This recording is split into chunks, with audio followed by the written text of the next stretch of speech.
우리 늘 하듯이 하트 제타하겠습니다. 하나님, 나의 심장으로 당신을 사랑합니다. 옆에 보고요, 아이 컨택하고요. 예수 그리스도의 심장으로 당신을 축복합니다. 반대편 보고요, 예수 그리스도의 심장으로 당신을 축복합니다. 고맙습니다. 고맙습니다. 자, 우리 이달의 말씀하겠습니다. 그러나 내가 나 된 것은 하나님의 은혜로 된 것이니 내게 주신 그의 은혜가 헛되지 아니하여 내가 모든 사도보다 더 많이 수고하였으나 내가 한 것이 아니요 오직 나와 함께 하신 하나님의 은혜로라. 고린도전서 15장 10절 말씀. 오직 나와 함께 하신 하나님의 은혜로 내가 더 나은 내가 되게 하옵소서. 내게 주신 은혜가 헛되지 않도록 더 은혜 베푸는 인생 되게 하옵소서. 더 수고하는 인생 되게 하옵소서. 예수님의 이름으로 기도합니다. 아멘. 감사합니다. 지금 여호수아서 24장하고 마태복음 20장이잖아요. 거기에 대해서 제가 짧게 이렇게 적었습니다. 여호수아서 24장에서 여호수아 장군과 출애굽한 이스라엘 백성들은 다른 신을 섬기지 않고 오직 하나님 한 분만을 섬기기로 세겜에서 약속합니다. 마태복음 20장에서 예수님은 제자들에게 섬기는 자가 되라고 말씀하십니다. 그러면서 예수님이 이 땅에 섬김을 받기 위해서 온 것이 아니라 섬기기 위해서 왔다고 말씀합니다. 섬기는 것은 우리에게 아주 중요한 주제입니다. 그런데 정작 섬김에 대한 오해가 많이 있는 것 같습니다. 지금 여호수아서는 이스라엘 백성들이 결단합니다. 우리는 하나님 한 분만 섬기겠다. 그리고 마태복음 말을 합니다. 예수님이 이 땅에 오실 때 내가 섬기기 위해서 왔다. 섬김 받으러 온 게 아니다. 이렇게 이야기를 해요. 그러면 이제 이 본문을 볼 때 여러분과 저는 간단하게 생각합니다. 섬기면 되는구나. 근데 문제가 뭐냐면 이렇게 말을 할 때 생각하는 그 섬김이 성경적이지 않을 수 있습니다. 지금 우리가 있는 캐톨릭 천주교는 한국 천주교는 좀 달라요. 한국 천주교는 우리 기독교하고 너무 비슷한 게 많아서 좀 다른데 남미 쪽 천주교 그리고 제가 필리핀에 있을 때 필리핀에 제가 천주교를 좀 다녀봤는데 알기 위해서 천주교는 굉장히 많이 다릅니다. 그 가장 큰 다른 차이는 뭐냐면 우리하고 차이는 거기는 원래 설교가 없습니다. 설교가 지금은 이제 한국은 많이 있고요. 그 다음에 천주교는 원래 설교가 없습니다. 그래서 천주교의 예배의 목적은 예배 드리고 그 전병 있지 않습니까? 이 밀떡 그거 하나 먹는 게 목적이에요. 그래서 예전 중심이라고 그럽니다. 그리고 한국도 1960년대까지는 설교를 짧게 했어요. 한 3분? 그런데 설교를 뭐로 했느냐면 라틴어로 했습니다. 라틴어가 뭐냐면 고대 로마 언어예요. 고대 로마 언어로 설교를 하는데 누가 알아듣겠냐고요. 그러니까 예배를 드릴 뿐이지 이 사람들이 변화가 없는 거죠. 우리는 매 주일마다 예배를 드리고 설교를 듣잖아요. 그 이유는 뭐냐면 여러분들이 가진 생각을 성경이 어떻게 말하는지 하나님의 생각으로 자꾸 이야기하는 겁니다. 그래서 우리의 생각을 성경적으로 바꾸는 거예요. 그래서 말씀이 굉장히 중요하다고 이야기하고 성경을 읽고 성경을 자꾸 배우려고 하는 건 뭐냐면 하나님의 방법대로 사는 것이 하나님의 백성이기 때문에 그 설명을 하는 거예요. 지금도 하나님이 섬기기로 왔고 하나님만 섬겨라 그러면 우리 마음대로 우리 방법대로 우리가 생각하는 대로 나는 이게 하나님이 섬기는 것인데 근데 성경에서 뭐라고 하냐면 그건 아니야. 그건 내가 원하는 게 아니야. 이렇게 말을 한다고요. 그래서 그걸 교정하기 위해서 예배를 드리고 예배 시간에 그래서 우리는 설교가 긴 겁니다. 그리고 많은 시간을 듣게 되는 거고. 그러니까 지금 이제 섬기다는 것들도 한 번에 어떻게 다 설명하겠어요. 그렇지만 이제 오늘 하나님 우리에게 주시는 뜻이 있다고 믿고 섬긴다는 게 뭔지에 대한 이야기를 좀 풀어보려고 그러는 거예요. 큰 1번에 14절 여호와만 섬기라. 작은 1번에 이렇게 말했어요. 이집트를 탈출해서 수많은 전쟁을 통해 팔레스타인 땅을 정복한 이스라엘 사람들은 하나님 한 분 외에 다른 신을 섬기지 않겠다고 맹세합니다. 우리 출애굽기 20장 3절에서 5절, 3절을 제가 읽을 테니까 4절, 5절을 여러분 읽으십시오. 너는 나 외에는 다른 신들을 내게 두지 말라. 4절 시작.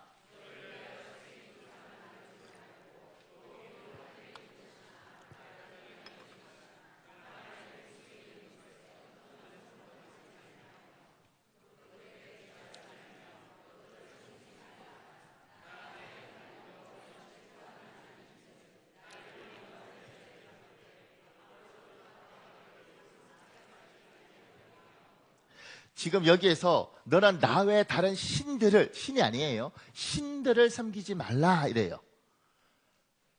그러니까 우리는 하나님만 섬기고 다른 걸 섬기지 않는다, 이렇게 우리는 이야기하잖아요. 그런데 이걸 이제 섬기다, 이걸 조금 더 넘어가면 어떻게 되냐면, 우리는 하나님만 섬길 뿐만 아니라 다른 종교를 배타하고 적대시하고 심지어 증오한다, 이렇게 돼요. 그러니까 기독교인들 중에, 우리 예수 열심히 믿는 사람들 중에 하나님이 나 외에 다른 신들을 섬기지 마라, 그리고 우리 하나님을 섬기면 됩니다. 정성을 다해서 하나님을 섬기면 되는데, 이걸 넘어서 다른 종교를 증오하고 싸움박질하고 무시하고 억압하는 쪽으로 우리가 가고 있어요. 너무 믿음이 좋으면 그렇게 됩니다. 이건 잘못됐다는 거예요. 예수 믿는 사람들은 싸움닭들이 아니에요. 그러다 보니까 어떤 분들 이렇게 해요. 스님? 에이, 님자는 선생님 할 때 님자 붙이는 거잖아. 선생. 그것처럼 스님 하니까 님자는 붙이는 거야. 그러니까 스님이 지나가면 스님 이러지 말고 저기 스가네 이렇게 이야기하라는 거예요. 우리 재밌죠? 그런데 보세요. 이렇게 말을 할 때 믿는 우리하고 안 믿는 저 사람들은 기분 나쁘고, 안 믿는 우리는 우리끼리 웃겠죠.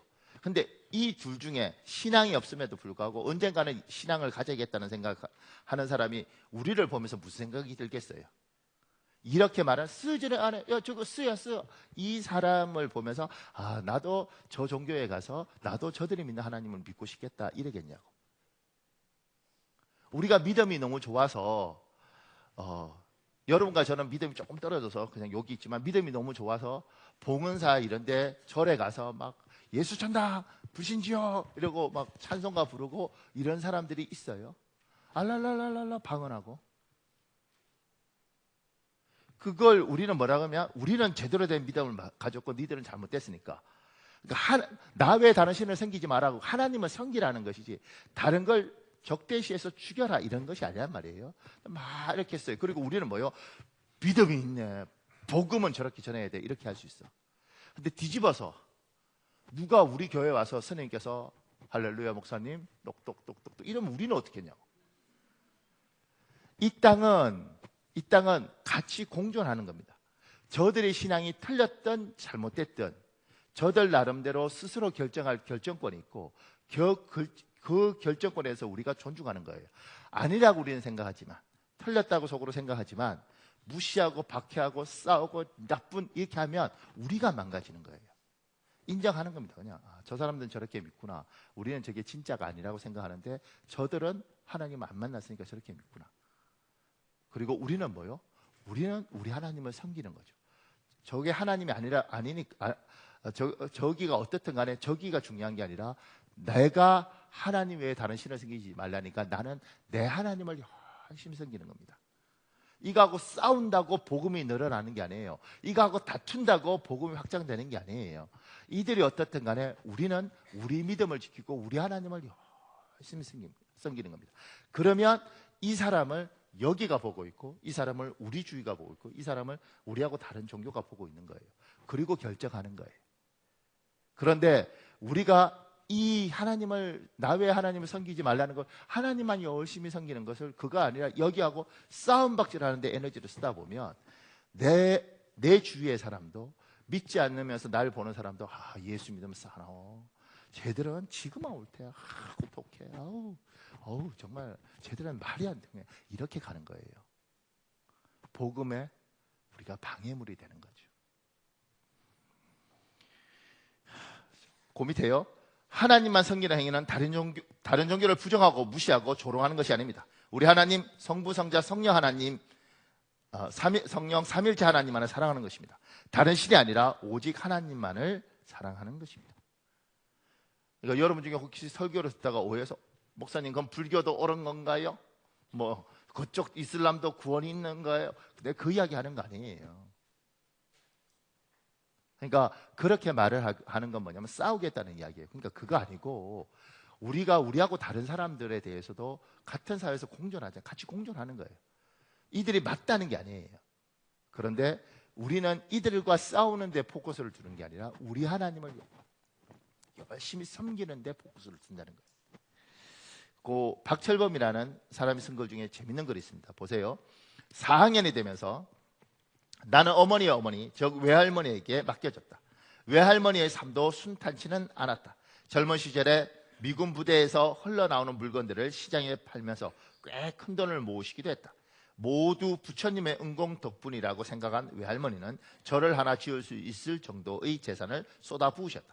그러나 사업이 망하자 거짓말처럼 하루아침에 단칸방 신세가 되었고 희망이었던 아들마저 먼저 가슴에 묻으셨다. 똑똑하고 예뻐서 누구보다 잘 살 것 같은 딸은 결혼에 실패한 후 아이들을 대신 맡아달라며 찾아왔다. 그때부터 외할머니는 불교를 버리셨다. 모든 걸 맡겼던 부처님이 삶에 쏟아진 재앙을 막아주지 못했다는 배신감이 한평생 믿어온 종교를 등지게 만들었다.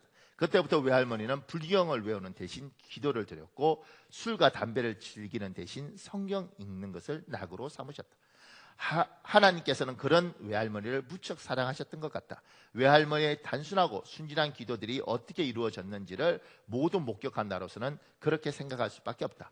언젠가 외할머니는 바나나가 먹고 싶은데 돈이 없어요. 하나님 바나나 주세요 라고 기도하셨다. 그런데 그날 저녁 누군가 바나나를 선물로 들고 집으로 찾아왔다. 나는 깜짝 놀랐고 두 가지 사실을 배웠다. 첫째, 하나님께서는 우리의 삶의 아주 작은 부분을 통해서도 위로를 해주시는 분이라는 사실이고, 두 번째는 나의 피자 먹고 싶어요 라는 기도는 들어주시지 않는 걸 봐서 편애가 좀 있으신 분이라는 사실이다. 한 번은 당장 머무를 곳이 없어서 외할머니와 나와 여동생 세 식구가 교회 부엌에서 생활한 적이 있었다. 외할머니는 집을 위해서 같이 기도하자고 하셨다. 나는 속으로 참 답답하시네. 집이 바나나도 아니고 하늘에서 뚝 떨어지길 바라세요 라고 생각했다. 그런데 몇 개월 뒤 하나님께서는 어떤 분을 통해 우리 가족에게 2층짜리 집을 내주셨다. 심지어 내 방은 따로 있었고 널따란 침대까지 들어왔다. 외할머니는 이스라엘의 역사에 대해서는 나보다 모르셨지만 하나님께서 어떤 분이신지는 나보다 잘 아셨다.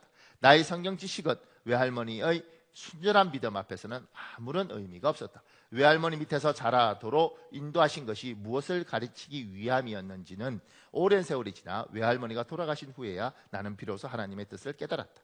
우리는 그분의 인도를 떠나서는 생각할 수 없다. 좋은 일도 나쁜 일도 모두 하나님의 주권적인 섭리 아래서 일어난다. 현재 일어나고 있는 일에 대해 지금은 알 수 없지만 훗날 인생을 뒤돌아보면서 그런 이유 때문에 내 삶을 이렇게 인도하셨구나 라고 깨닫는 경우가 있다. 생각해보면 경제적인 형편과 어머니의 건강 악화로 인해 나와 동생이 외할머니에게 맡겨진 일도 다 그분의 계획이었다. 신앙은 하나님 앞에 하나의 인격으로 서는 것이다. 그것은 지식을 통해서 얻어지는 게 아니라 경험으로 직접 느끼는 것이다. 아이가 엄마의 사랑을 책을 통해 아는 것이 아니라 엄마가 안아주는 포근한 온기를 통해 느끼듯이 우리의 신앙도 그러한 것이다.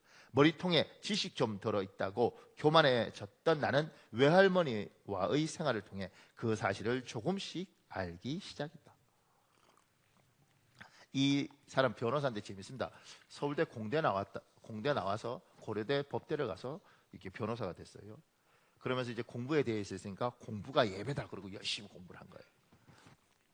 그런데 이 사람이 신앙을 가지게 된 것들, 이 사람에게는 외할머니가 이슬람하고 싸우고 불교하고 싸우고 다른 종교 욕하고 뭐 이랬다고 해서 이 사람이 믿는 게 아니라고요.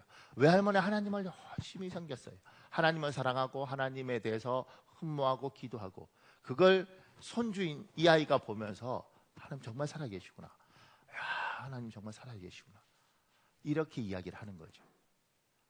하나님을 섬긴다는 것은 누구하고 싸워서 그들을 밟고 짓눌러서 하나님의 영광이 높아지는 게 아닙니다.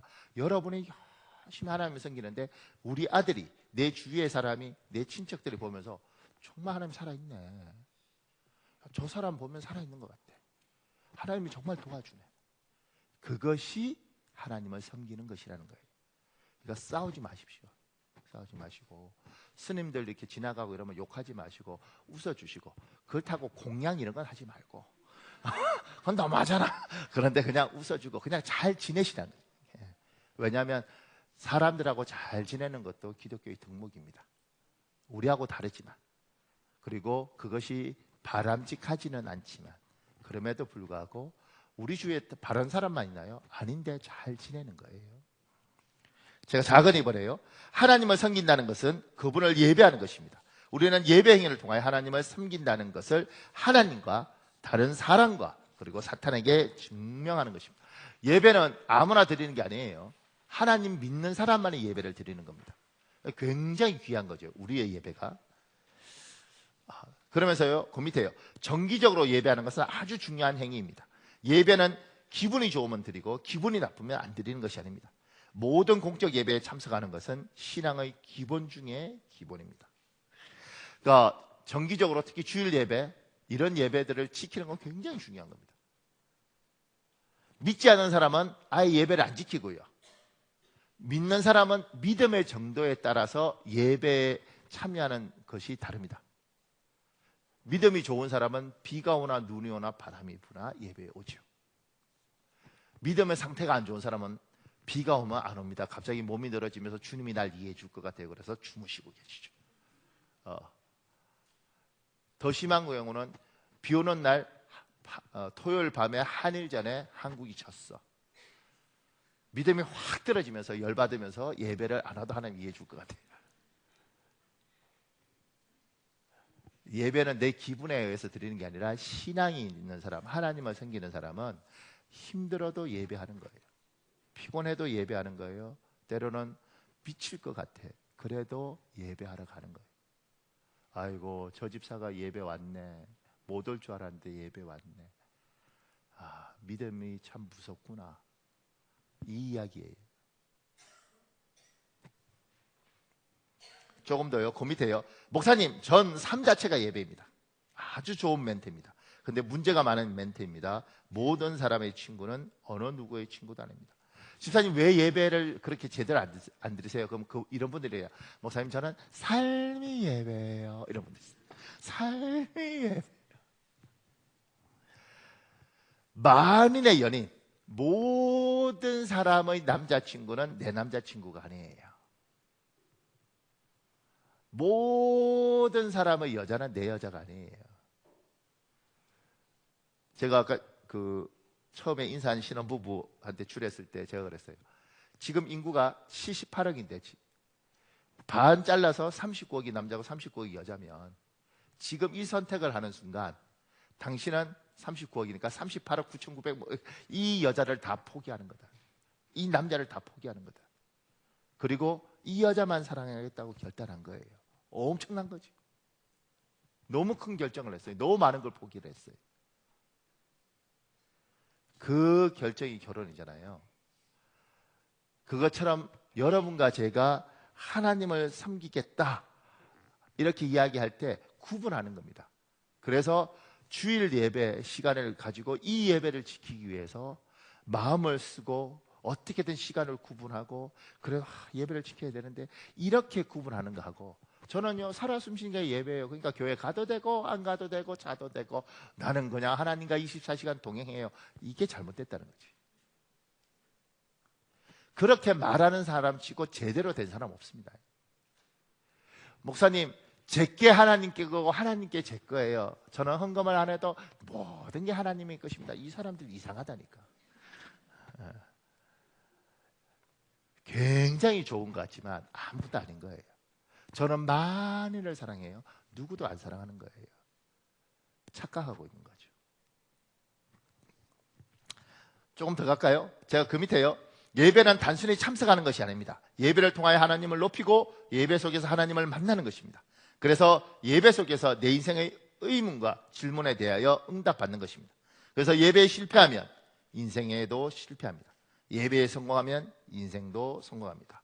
라는 말을 합니다. 예배 그냥 와서 앉았다 가는 거 아닙니다. 우리들 중에 누군가는 주일날 와서 예배 드리고 가야지, 그리고 예배 때 앉았다 가는 줄 알아요. 그렇지 않습니다. 예배 속에서 누군가는 하나님을 만나고 누군가는 인생의 응답을 받습니다. 그리고 누군가는 거기서 인생이 바뀌어요. 제가 조금 전에도 어떤 분하고 이렇게 짧게 상담을 했는데, 그분도 고민이 많이 있었는데, 저번 주 제가 안식월 마지막 할 때 강성권 목사님 와서 예배 시간에 설교할 때 다 풀렸대요. 그러니까 예배 시간에 하나님을 만나고 인생이 풀리는 거예요. 목사님, 그게 무슨 말입니까? 내가 오늘 이 예배를 드리고 저 여자와 갈랐으리라. 진짜 내가 용서를 못하겠다. 예배 드리고 있는데 주께서 말씀하시는 거죠. 너는 잘못이 없냐? 안 들어. 너는 잘못. 이 가슴에 계속 울립니다. 그러면서 하나님께서 생각하게 하시는 거예요. 예배 가운데 의외로 하나님 만나는 사람 많습니다. 인생의 의문이 풀리는 사람 많습니다. 하나님이 구분한 시간을 주시고 그 속에서 만나 주시는 거죠. 예배 귀합니다. 그 밑에요. 예배가 정말 은혜가 되려면 예배 순서를 맡은 모든 사람은 미리 기도로 준비해야 됩니다. 대표 기도자도, 설교자도, 성가대원도, 안내위원도, 그리고 심지어 예배자도 떨리는 심정으로 준비해야 됩니다. 그러니까 예배는 그냥 드려지는 게 아니고요, 은혜는 하나님이 주시지만 여러분과 제가 할 일들을 하는 겁니다.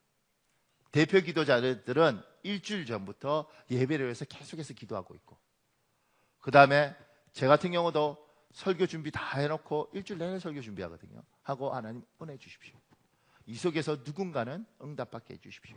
그리고 무엇보다도 이 말씀 통해서 제가 응답받게 해주십시오. 설교 준비는 제가 하지만 은혜는 하나님이 주십시오. 그리고 예배 드리는 거죠.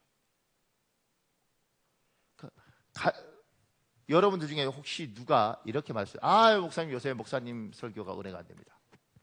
내가요, 내 입으로 말하면 웃기지만 쿠바 가서 내가 뒤집어 놓고 왔어요. 미안합니다. 드디어 교만이 드러나는구나 이랬어요. 제가 미국 그 투스칼로사 어려운 교회입니다. 거기 울고불고 난리가 났습니다. 그럼 난 증명했어. 난 실력 있어. 미안해요. 그냥 노려보지 말고 웃자고 한 말이에요. 괜찮아.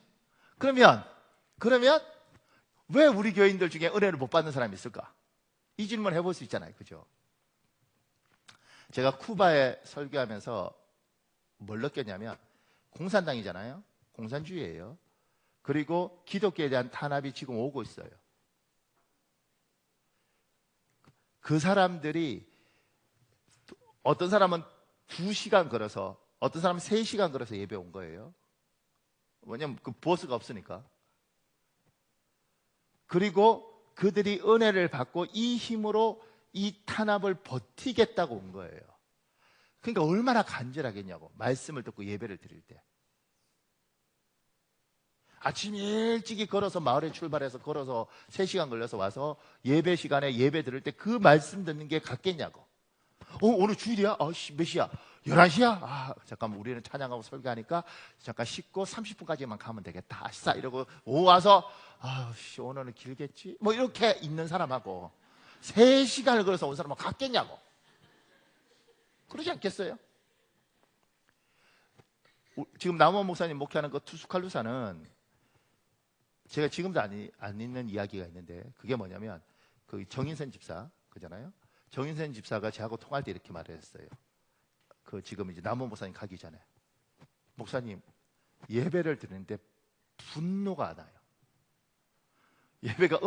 예배가 그냥 와서 앉아, 이게 예식이면 그냥 앉아서 이렇게 있다 가면 될 것 같지만, 예배 속에서 우리가 왜 이 힘든 시간 예배를 드리냐고. 예배 속에 은혜가 없고 예배 속에 하나님이 날 만지는 게 없으면 우리가 매주 왜 이 이상한 짓을 하겠냐고. 그러니까 그 미국에서 그렇게 힘들게 살면서 예배에 왔는데, 예배가 은혜가 하나도 안 되는 거죠. 정인수 집사 그러더라고. 목사님 미쳐버리는 줄 알았습니다. 그냥 걸어서 나가고 싶더라는 거예요. 그렇게 버틴 거예요. 그 힘든 시간을. 그러니까 성도들이 결정한 게 뭐냐면 나중에 교회를 만들면서 은혜 있는 목사님이면 어디에 있든지 우리가 모시고 오자. 그래서 남원 목사 청빙 결정하고 1년 5개월 만에 간 겁니다. 1년 5개월.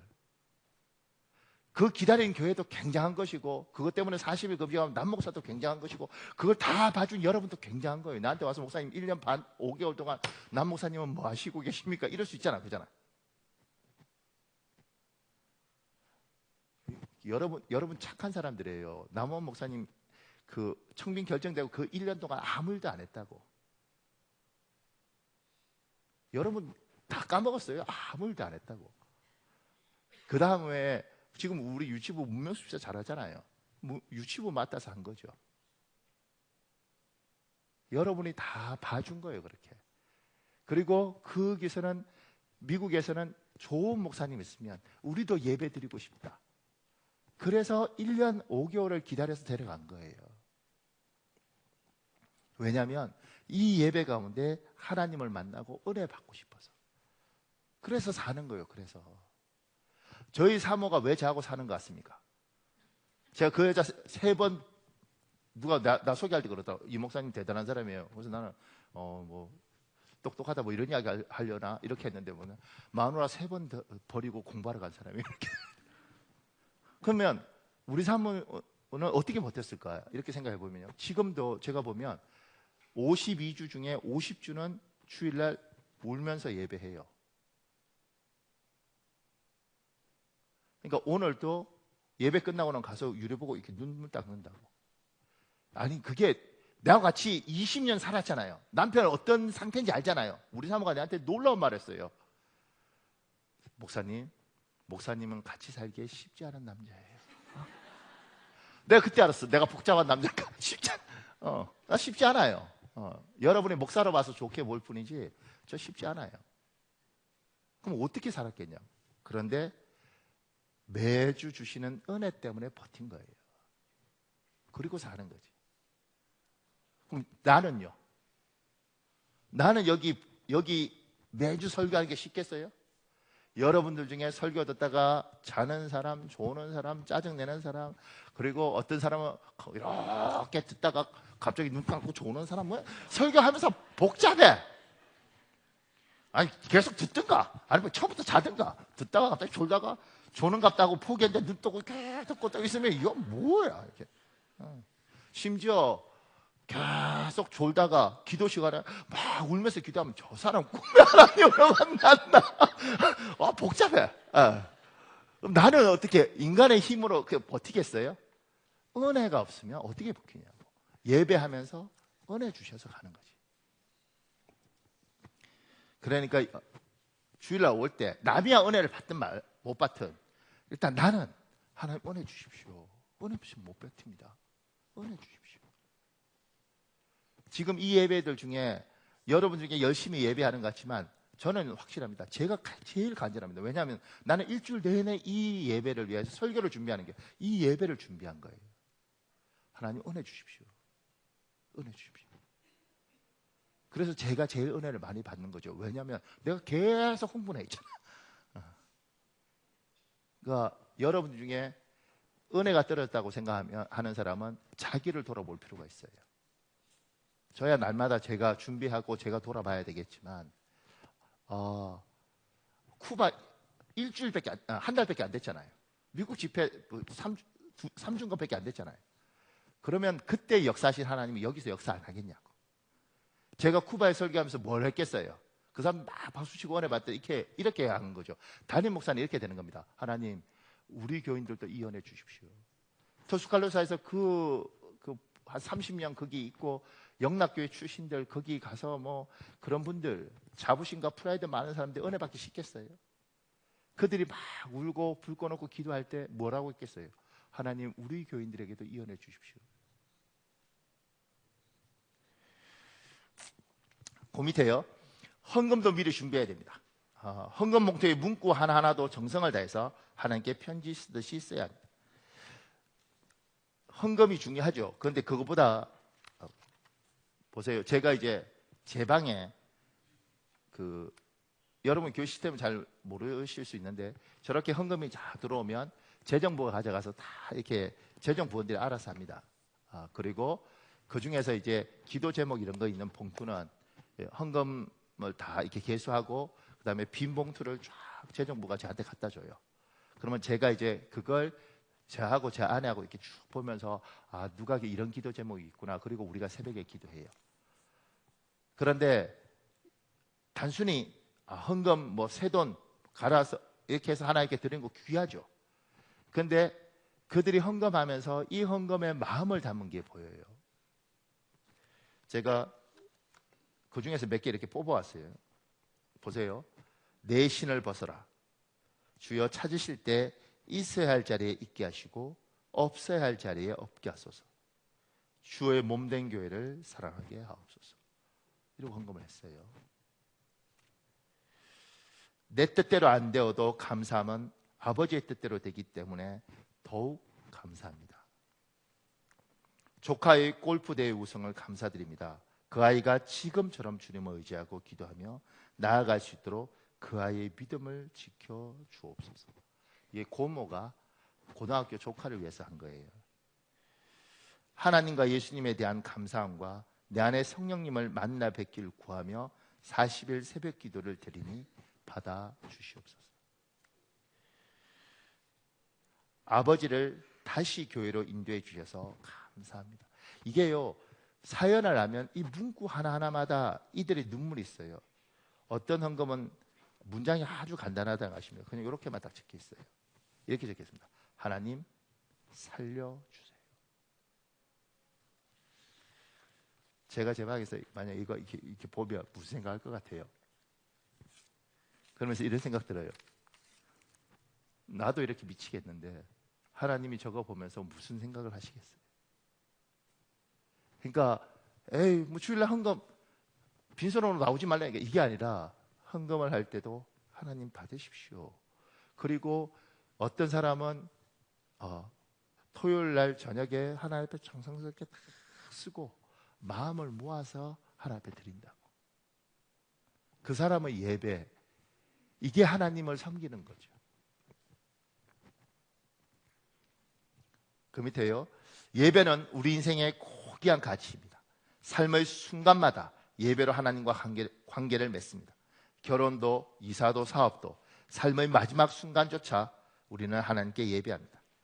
이동원 목사님이 쓴 글 중에 이런 내용이 있습니다. 아프리카 우간다에 가장 많은 교인들이 모이는 교회에서 일어난 사건입니다. 당시 우간다의 악명 높은 이디 아민이라는 독재자가 통치하고 있었습니다. 이 교회 목사인 케파 샘판기 목사님은 종종 정부의 불의를 책망하는 예언적 설교를 하곤 했습니다. 그날 아침도 7,000명이 교회 전체를 메운 부활절 주일 예배 설교를 마친 후 목사님은 목회자 사무실로 들어섰습니다. 그때 거기에는 5명의 비밀 경찰이 그를 기다리고 있었습니다. 그중 한 사람이 우리는 국가의 명으로 반국가 사범을 처단하기 위해 왔소 하면서 총을 겨누었습니다. 그때 케파 목사님은 이렇게 말씀하셨다 합니다. 오늘은 부활절 아침입니다. 나는 부활을 믿는 사람입니다. 죽는 것은 전혀 두렵지 않지만 나에게 2분만 시간을 주시면 잠시 하나님께 기도를 드리고 생을 마무리하겠습니다. 허락을 받자 그는 이렇게 기도를 시작했습니다. 하나님 아버지, 이디 아민을 용서해 주시옵소서. 그의 명령을 원하지 않으면서도 받아들여야 하는 불행한 내 사랑하는 이 앞에 있는 형제들을 용서하여 주시옵소서. 우간다 국민들에게 자유를 주시옵소서. 내 사랑하는 조국이 진정한 사랑의 땅, 의의 땅이 되도록 도와주시옵소서. 나의 죽음으로 다시는 이런 비극이 이 땅에 되풀이되지 않도록 긍휼을 베풀어 주시옵소서. 기도가 끝났을 때 그의 눈에는 눈물이 흐르고 있었습니다. 기도를 듣던 경찰들의 눈에도 뜨거운 눈물이 흘렀습니다. 통솔자격인 한 사람이 무릎을 꿇으면서 목사님, 우리가 큰 실례를 했습니다. 죄송합니다. 목사님은 교회에 안 계신 것으로, 피신한 것으로 보고하겠습니다. 빨리 이 자리를 떠나 주십시오 라고 했다고 합니다. 이야기는 미국 목사들이 잘 쓰는 예화 중에 하나입니다. 그리고 이디 아민 이 사람이 수용소 하나가 있더라고요. 그 수용소에서 20만 명을 죽였어요. 20만 명. 그리고 이 사람에 대한 이제 영화도 있습니다. 근데 이 케파 샘판기 목사 같은 경우에 지금 이 사람은 마지막 순간이잖아요. 마지막 순간에도 하나님 앞에 예배하는 거예요. 기도하면서 하나님을 예배하는 거예요. 우리는 하나님을 섬기는 건 예배로 섬깁니다. 다른 것도 많지만 마지막 순간에 결정적인 순간조차도 하나님 앞에 예배하는 거죠. 이게 뭐냐면 하나님을 섬기는 겁니다. 제가 어르신들 나이 70, 80 되신 분들 축복하고 기도할 때 이런 기도해요. 하나님, 천국 가기 전까지 건강해서 두 발로 걸어서 천국 가기 전까지 주일날 예배 드리다가 천국 가게 하옵소서. 그 큰 복입니다. 예배하는 것도 복이고 네 발로 걸어서 예배 오는 것도 복이고, 그걸 두고 기도하는 거죠. 하나님, 마지막 이 세상 눈 감는 그 순간까지 하나님을 예배하다 가게 하시옵소서. 이게 하나님을 섬기는 겁니다. 큰 2번에요 28절, 섬김을 받으려 함이 아니라 도리어 섬기려 하고. 작은 1번에요 예수님을 따른다는 것은 하나님만 섬기겠다는 결단이 아닙니다. 나와 같은 사람도 섬기겠다는 결정입니다. 여러분과 제가 섬긴다고 이야기할 때, 조금 전에 우리 십계명, 너는 나 외에 다른 신들을 내게 있게 하지 말지라. 우리는 하나님만 섬기겠다고 이야기하니까 예수를 믿으면 하나님만 섬기는 것이라고 생각해요. 그렇지 않습니다. 예수를 믿는다는 의미는 하나님을 섬길 뿐만 아니라 사람을 섬기는 거예요. 사람을. 우리 주 예수께서 이 땅에 오셔서 사람을 섬기셨어요. 그러니까 여러분과 제가 예수를 믿는 순간, 예수를 믿겠다고 결정한 순간 하나님을 섬기고 사람을 섬기는 거예요. 근데 우리들 중에는 잘못 배우면 어떻게 되냐면 하나님만 섬기는 거예요. 사람은 짓밟죠. 왜냐하면 인간들은 봐주면 안 돼. 밟아야 돼. 그래야 무서운 줄 알아. 그 밑에요, 하나님만 열심히 섬기고 내 주위에 있는 다른 사람을 섬기지 않는 태도, 심지어 무시하고 짓밟는 삶은 안타까운 신앙입니다. 생각보다 이런 분들 많습니다. 이런 분들 이민사회에 가다 보면 자동차 공장하고 뭐 정비소하고 이런 한국인들이 있거든요. 그러면 그 밑에 남미 사람들 일이 있는데 그분들이 어설픈 영어 쓰면서 화나니까 욕하는 거예요. 헤이, 이 새끼야 이리 와 빨리. 헤이, 허리야 새끼야. 뭐 이렇게. 그때 저기서 불러. 김 지사님, 할렐루야, 새끼야 이렇게 한다고. 그때 목사들은 어떻게 할 수가 없어. 왜냐하면 가르칠 수도 없어. 집사님, 그래도 집사님인데, 그냥 집사도 안수 집사님인데, 목사님, 이건 욕 아닙니다. 이건 그냥 추임새예요, 추임새. 이 새끼야 이리 와, 이거 추임새. 근데 안수 집사야. 우리는 하나님만 섬기는 게 아니라 사람을 섬기겠다고 결단한 거예요.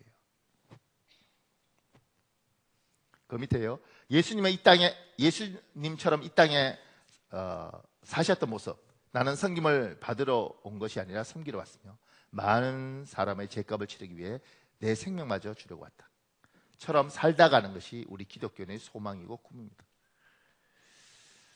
제가 그 밑에 하나님 나라의 가치는 성공이 아니라 섬김입니다. 우리 3분짜리 영상이 있는데 우리 보고 제가 설교 조금 더 할까요? 이 서서평 선교사는 제가 몇 년 전에 한번 소개했는데 참 의미 있습니다. 예수님이 그렇게 사셨고 그 다음에 저런 귀한 분들이 저렇게 사셨는데 저렇게 살면 얼마나 많은 사람들이 하나님을 높이겠어요. 여러분 저렇게 살 수 있습니까? 저는 이번에 쿠바 집회하고 파나마 지나오면서 파나마 선교사 만나서 쿠바 집회 이야기를 듣고 그 선교사님이 나한테 그랬어요. 목사님, 참 이번에 너무 잘하셨다고 들었는데 내년에 파나마 오십시오. 파나마 어디서 집회요? 예, 뭐 파나마 어디서 해요? 저하고 밀림 들어가시면 됩니다. 그냥 가만히 있었어. 믿음이 하나도 없었어요. 그냥 가면 죽을 것 같아. 못 돌아옵니다. 나. 그러니까 저런 서서평 선교사하고 비교하면 저는 난 저렇게 못 살아요. 여러분 어떠세요? 난 저렇게 못 살아요. 그럼에도 불구하고 우린 저렇게 살아야 되잖아요. 제가 작은 이번에 이렇게 적었습니다. 너무 큰 범위에서, 넓은 영역에서 내 역량을 벗어나서 사람을 섬기려고 하면 섬김이 기쁨이 되지 못합니다. 작은 영역에서 조그만 부분에서부터 섬기는 훈련을 쌓고 실천해 나가야 합니다. 하나님은 우리의 그릇을 아십니다. 우리 그릇만큼 쓰시죠. 그러니까 여러분에게도 여러분의 망가지는 성경을 요구하는 게 아니라 여러분이 할 수 있는 걸 하십시오. 제가 그 금요일 날 그 요르단에 저번 주에 왔던 강성구 목사님 만나서 서로 이야기를 좀 했어요. 몇 시간을. 얼굴 볼 수 있는 시간이 많지 않아서 식사 대접하면서 했는데, 이제 그분이 했던 말 중에 하나가, 그 시리아 난민 캠프에서 일하잖아요. 시리아 난민 캠프에 이렇게 가면 그냥 이렇게 바닥에다가 이렇게 그냥 천막 치고, 그 다음에 양탄자든 뭐든 이런 이게 천 하나 딱 깔아놓으면 그게 이제 이렇게 집이 되는 거예요. 그러면서 이제 제가 그래요 목사님? 밥은 어떻게 해요? 식탁이 뭐가 없으니까. 그러면 밥을 거기에 비닐을 이렇게 일회용 비닐이 있는데 그 비닐을 깔고 그 위에서 먹고 이렇게 치우는가 봐요.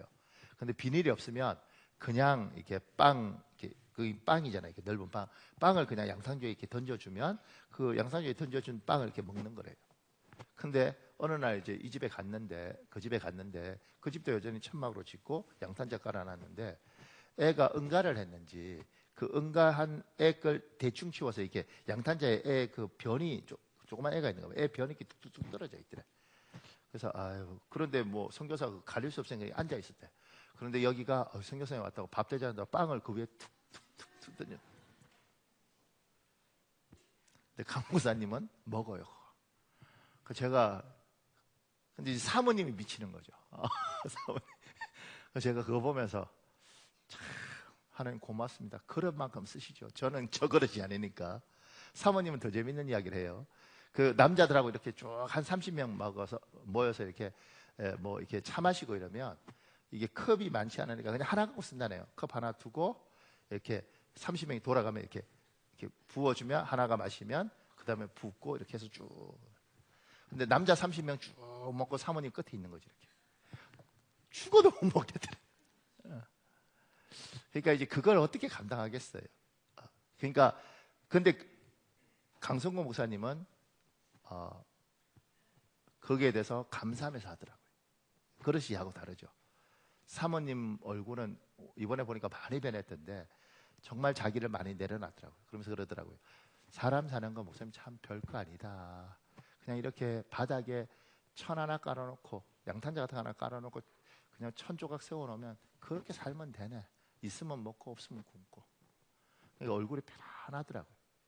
그걸 이렇게 보면서 제가 이렇게 기도하죠. 하나님, 저는 그냥 창덕에 있을래요. 선교사, 뭐 복음 뭐 이런 거 그런 거 하지 마세요. 그 지금 지구촌교회 진재혁 교수, 미안합니다. 저는 그분 밑에서 한 학기를 해서 그 목사라고 부르기보다는 그 교수라고 부르는데, 그 진재혁 교수님 같은 경우도 지구촌교회에 있다가 뭐 하나님이 아프리카라 케냐로 가라 그래서 그거 지금 갔잖아요. 놓고. 그러니까 제가 그 이야기 들으면서 야, 잘못하면 불려서 나갈 수 있구나. 그러니까 저는 주님 여기 가셔서 여러분들 기도하셔야 돼요. 목사님, 우리 목사님 선교사 이런 거 말고 창덕에서 죽게 하시옵소서. 나 여기서 죽을 거니까 하여튼간 난 못 가. 나는 밀림 못 가. 그러니까 그런 만큼 쓰임받는, 그런 만큼. 그러면 여러분도 서서평 선교사가 되지 말고 여러분의 그런 만큼 쓰임받으면 됩니다. 그러니까 그 밑에 제가 이렇게 했습니다. 입술로 사람을 섬기십시오. 이것을 평생토록 가르쳐도 귀에 들리지 않는 사람이 있습니다. 돈 한 푼 들지 않는 일임에도 불구하고 삶에 배어나오지 못하는 이들이 있습니다.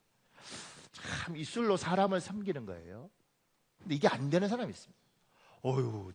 저 집 아저씨는 저 집 아저씨는 너무너무 잘생겼네. 키가 작네, 키가. 저 아저씨는 너무너무 잘생겼는데 키도 크네, 키도.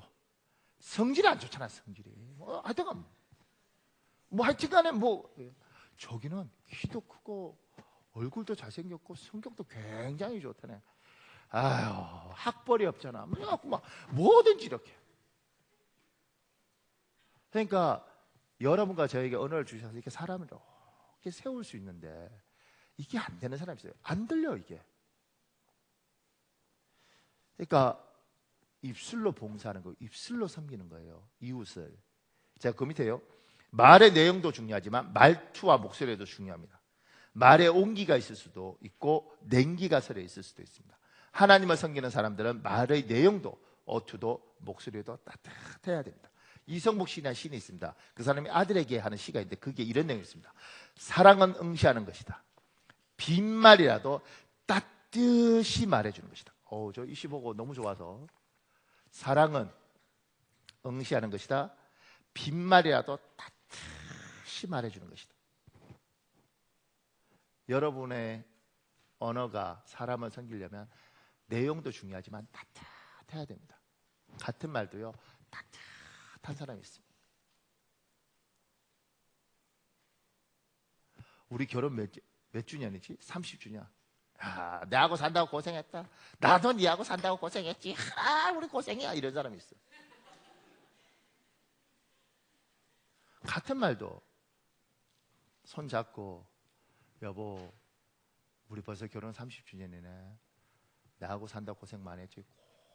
고마워. 얼마나 따뜻하냐. 결혼 30주년이지.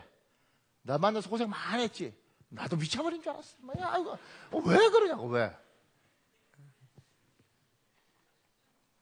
제가 이번에요 따뜻하게 말하는 사람 하나 봤는데 여자 사모님이에요. 전도사님 사모님인데 제가 미국 야구장을 갔습니다. 뭐 미국 야구장이 이렇게 좋은 게 있고 뭐 그게 완전히 동네 생활체육처럼 이렇게 하여튼간 메이저리그에서 마이너리그의 그 밑에 뭐 하는 게 있는데 거기가 게임을 하는데 이제 미국에 다 유학하고 이러니까 저보고 가자 그러더라고요. 제가 돈 줘야 되지 않나 그러니까 빈 페트병 10개면 입장료가 된대. 근데 그 사모님 100개를 모았대. 그래서 그 동네 사람 데려갈 때 저도 같이 갔어요. 생전처럼 야구 보러 간 거죠. 생전처럼 야구를 보면서 제가 이렇게 보니까 전도사님, 그 사모님, 애 둘, 그 전도사님 어머니 그렇게 이제 그 게이트웨이라는 신학교가 있어요. 옛날 골든 게이트인데 그 학교 이제 박사과정 유학생인데 연세대학교 나와서 근데 이제 거기서 나이도 많아요. 근데 공부하고 있는 거예요.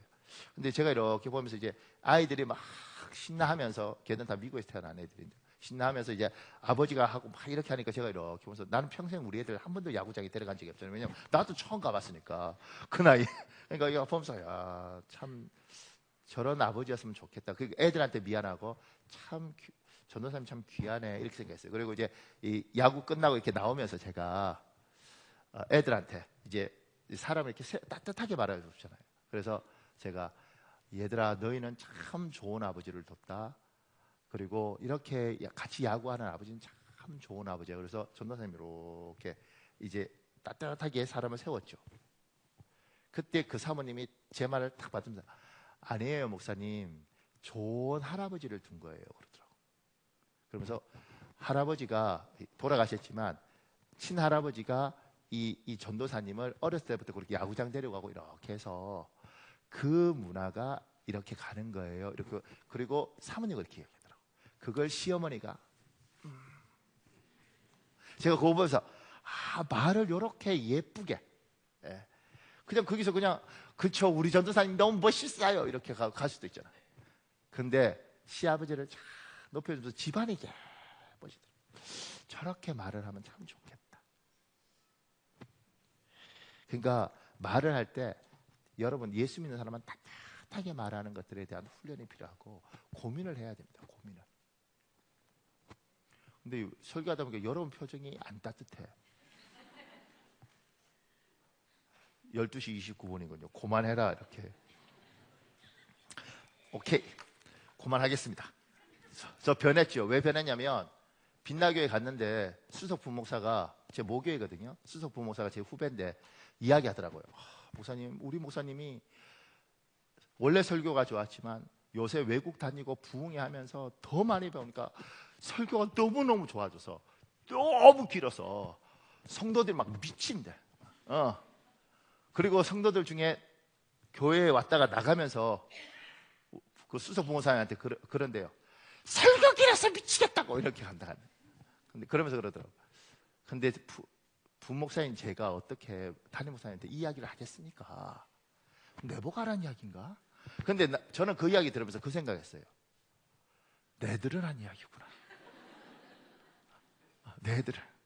그러면서 그 친구가 해준 이야기가 목사님, 제 모교회 목사님 이야기하면서 2번 나눠서 할 걸 굳이 한 번에 다 하냐고.